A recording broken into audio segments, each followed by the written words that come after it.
ओम नमो भगवते वासुदेवाय नमः। आप सुन रहे हैं विष्णु पुराण के अंतर्गत पंचम अंश। पंचम अंश में कुल अध्यायों की संख्या 38 है, जिसमें से हम आपको 7 अध्याय पहले ही सुना चुके हैं। चलिए आज शुरुआत करते हैं 8वें अध्याय के साथ। मित्रों, यदि आप किसी भी कथा को सुनना प्रारंभ करते हैं और वो भी भगवान की कथा, तो पूरी अवश्य ही सुननी चाहिए, क्योंकि आधी अधूरी कथा सुनने से उस कथा का पूर्ण फल हमें प्राप्त नहीं होता। तो मित्रों, अगर आप कथा को सुन रहे हैं तो पूरी अवश्य ही सुनिएगा। और पुराणों में वर्णन मिलता भी है कि जो कोई भी मनुष्य बड़े ही श्रद्धा और प्रसन्नचित मन के साथ, भक्ति भाव के साथ इस कथा को सुनता है अथवा सुनाता है, भगवान श्री हरि की कृपा से उसकी सभी मनोकामनाएं पूर्ण हो जाती हैं। तो आइए मित्रों, कथा की शुरुआत करते हैं। अष्टम अध्याय। श्री पाराशर जी बोले, एक दिन बलराम और कृष्ण साथ साथ गौ चराते अति रमणीय तालवन में आए। उस दिव्य तालवन में धेनुक नामक एक गधे के आकार वाला दैत्य मृगमांस का आहार करता हुआ सदा रहा करता था।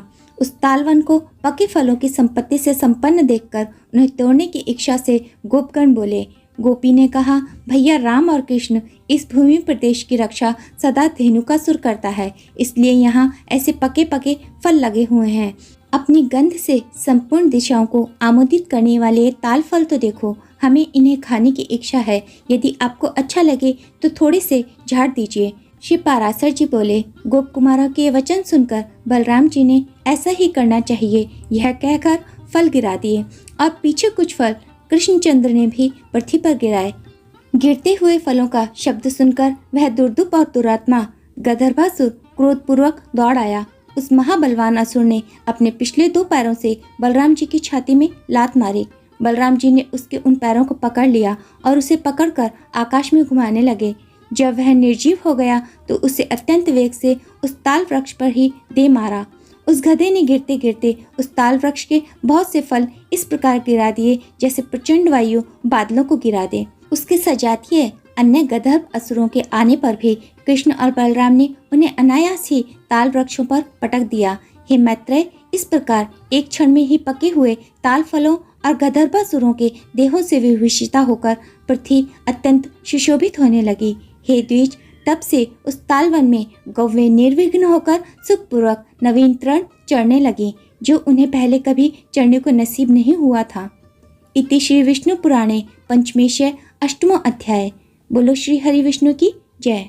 9वां अध्याय। श्री पाराशर जी बोले, अपने अनुचरों सहित उस गंधर्व असुर के मारे जाने पर वह सुरमय तालवन गोप और गोपियों के लिए सुखदायक हो गया। तदंतर धेनुकासुर को मारकर वे दोनों वसुदेव पुत्र प्रसन्न मन से भांडीर नामक वट वृक्ष के तले आए। कंधे पर गौ बांधने की रस्सी डाले और वनमाला से विभूषित हुए वे दोनों महात्मा बालक सिंहनाद करते गाते वृक्षों पर चढ़ते दूर तक गौ चराते थे। उनका नाम ले लेकर पुकारते हुए नए सींगों वाले बछड़ों के समान सुशोभित हो रहे थे। उन दोनों के वस्त्र सुनहरी और श्याम रंग से रंगे हुए थे, अतः वे इंद्रधनुष युक्त श्वेत और श्याम मेघ के समान जान पड़ते थे। वे समस्त लोकपालों के प्रभु पृथ्वी पर अवतीर्ण होकर नाना प्रकार की लौकिक लीलाओं से परस्पर खेल रहे थे। मनुष्य धर्म में तत्पर रहकर मनुष्यता का सम्मान करते हुए वे मनुष्य जाति के गुणों की क्रीड़ाएं करते हुए वन में विचर रहे थे। वे दोनों महाबली बालक कभी झूला में झूलकर, कभी परस्पर मल्ल युद्ध कर और कभी पत्थर फेंककर नाना प्रकार से व्यायाम कर रहे थे। इसी समय उन दोनों खेलते हुए बालकों को उठाकर ले जाने की इच्छा से प्रलंब नामक दैत्य गोप वेश में अपने को छिपाकर वहां आया।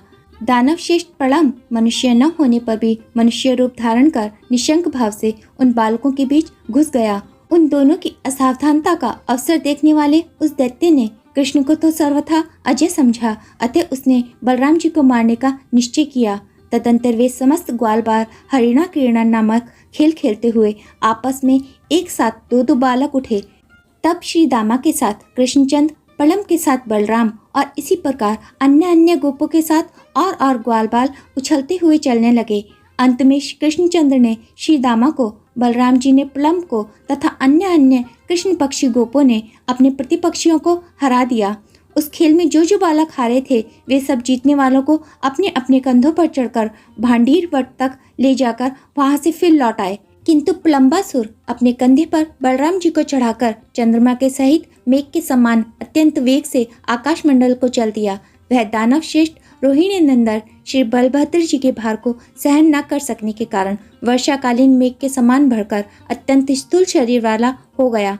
तब माला और आभूषण धारण किए, सिर पर मुकुट पहने, गाड़ी के पहियों के समान भयानक नेत्रों वाले, अपने पाद प्रहार से पृथ्वी को कंपायमान करते हुए तथा धक पर्वत के समान आकार वाले उस दैत्य को देखकर उस निर्भय राक्षस के द्वारा ले जाए जाते हुए बलभद्र जी ने कृष्णचंद्र से कहा, भैया कृष्ण, देखो छल पूर्वक गोप वेश धारण करने वाला कोई पर्वत के समान महाकाय दैत्य मुझे हरे लिए जाता है। हे मधुसूदन, अब मुझे क्या करना चाहिए यह बतलाओ। देखो यह दुरात्मा बड़ी शीघ्रता से दौड़ा जा रहा है। श्री पाराशर जी बोले, तब रोहिणी नंदन के बलवीर्य को जानने वाले महात्मा श्री कृष्णचंद्र ने मधुर मुस्कान से अपने उष्ट संपुट को खोलते हुए उन बलराम जी से कहा। श्री कृष्णचंद्र बोले, हे सर्वात्मन, आप संपूर्ण गुप्त पदार्थों में अत्यंत गुप्त स्वरूप होकर भी यह स्पष्ट मानव भाव क्यों अवलंबन कर रहे हैं? आप अपने उस स्वरूप का स्मरण कीजिए जो समस्त संसार का कारण तथा कारण का भी पूर्ववर्ती है और प्रलय काल में भी स्थित रहने वाला है। क्या आपको मालूम नहीं है कि आप और मैं दोनों ही इस संसार के एकमात्र कारण हैं और पृथ्वी का भार उतारने के लिए ही मृत्यु लोक में आए हैं? हे अनंत, आकाश आपका सिर है, मेघ केश है, पृथ्वी चरण है, अग्नि मुख है, चंद्रमा मन है, वायु श्वास प्रवास है और चारों दिशाएं बाहु हैं। हे भगवान, आप महाकाय हैं, आपके सहस्त्रों मुख हैं तथा सहस्त्रों हाथ पांव आदि शरीर के भेद हैं। आप सहस्त्रों ब्रह्माओं के आदि कारण हैं। मुनिजन आपका सहस्त्रों प्रकार वर्णन करते हैं। आपके दिव्य रूप को आपके अतिरिक्त और कोई नहीं जानता, अतः समस्त देवगण आपके अवतार रूप की ही उपासना करते हैं। क्या आपको विदित नहीं है कि अंत में यह संपूर्ण विश्व आप में ही लीन हो जाता है? हे अनंत मूर्ते, आप ही से धारण की हुई यह संपूर्ण पृथ्वी चराचर विश्व को धारण करती है। हे अज, निमेषादि काल स्वरूप आप ही कृतयुग आदि भेदों से इस जगत का ग्रास करते हैं।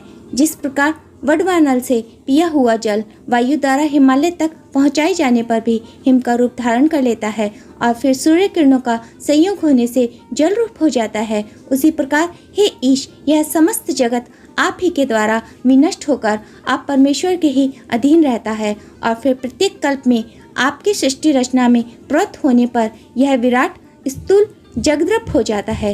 हे विश्वात्मन, आप और मैं दोनों ही इस जगत के एकमात्र कारण हैं। संसार के हित के लिए ही हमने अपने भिन्न भिन्न रूप धारण किए हैं। अतः हे अमीयात्मन, आप अपने स्वरूप को स्मरण कीजिए और मनुष्य भाव का ही अवलंबन कर इस दैत्य को मारकर बंधुओं का ही साधन कीजिए।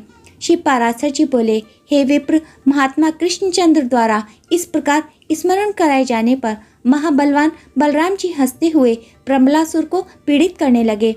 उन्होंने क्रोध से नेत्र लाल करके उसके मस्तक पर एक घूसा मारा, जिसकी चोट से उस दैत्य के दोनों नेत्र बाहर निकल आए। तदंतर वह दैत्य श्रेष्ठ मगज फट जाने पर मुख से रक्त वर्मन करता हुआ पृथ्वी पर गिर पड़ा और मर गया। अद्भुत कर्मा बलराम जी द्वारा प्रमलासुर को मरा हुआ देखकर गोपगण प्रसन्न होकर साधु साधु कहते हुए उनकी प्रशंसा करने लगे। प्रमलासुर के मारे जाने पर बलराम जी गोपों द्वारा प्रशंसित होते हुए कृष्णचंद्र के साथ गोकुल में लौट आए। इति श्री विष्णु पुराणे पंचमेशय नवमो अध्याय। ओम नमो भगवते वासुदेवाय नमः। भगवान श्री हरि आपकी सभी मनोकामनाओं को पूरा करें, हम ऐसी कामना करते हैं।